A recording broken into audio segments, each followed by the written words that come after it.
Over 30 years ago, my parents, David and Tammy Shaulis, were married and have been together ever since, having had 2 children. But how did these two meet and fall in love? In the year 1990, my parents were both working part-time at the ambulance center, with my mother working full-time as a convenience store manager and with my father working at a camper manufacturing plant full-time. One day, when David was pulling into the ambulance hall, he saw Tammy with some kids hanging on to her. The paramedic on duty said, "What do you think?" To which Dave responded, "Instant family. Just add Dave and stir." The paramedic then asked, "What if I told you those were her sister's kids?" And my father became more interested than he already was.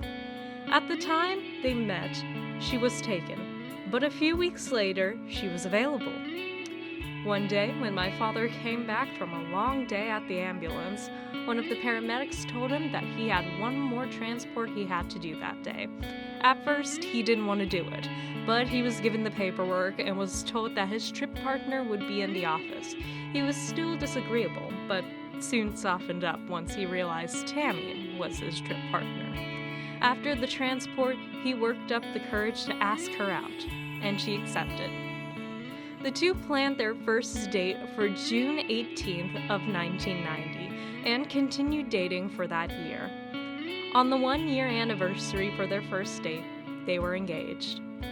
They began to plan for their wedding, which happened on May 2nd, 1992. The two moved into a house on land owned by David's dad and have lived there ever since.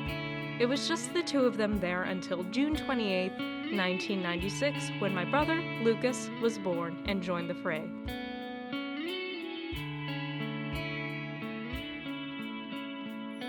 Five and a half years later on, November 30th, 2001, I joined them and completed the family.